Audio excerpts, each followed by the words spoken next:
A pesca galega afronta o ano con máis tranquilidade tras o novamento de Costas Cádiz como comisario europeo de Pesca e Océanos. Os últimos anos foron convulsos para o sector pesqueiro galego e da Unión Europea. As normativas que chegaban dende Bruxelas, impulsadas polo excomisario Virginio Sinquevicius, fixeron tremer os profesionais, sobre todo tras a prohibición da pesca de fondo en 87 áreas. Agora os pescadores da comarca miran con alivio o futuro tras o novamento de Costas Cádiz como comisario europeo de Pesca e Océanos. A verdade que sí, a verdade que demostrou nada máis chegar.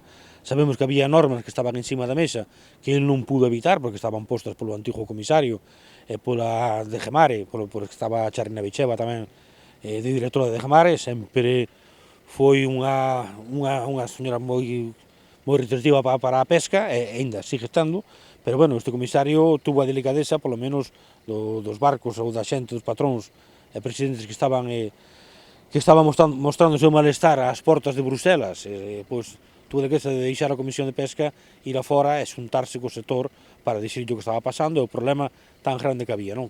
Como era o de poder pescar os 27 días ao ano os barcos do Mediterráneo pola problemática da gamba vermella.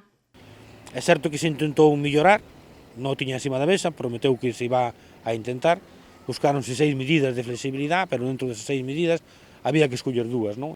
E sinala que xa se reuniu co sector do Mediterráneo para valorar a súa situación e as medidas adoptadas. As medidas non son contraproducentes para seguir facendo unha actividade de pesca como é a gamba, non?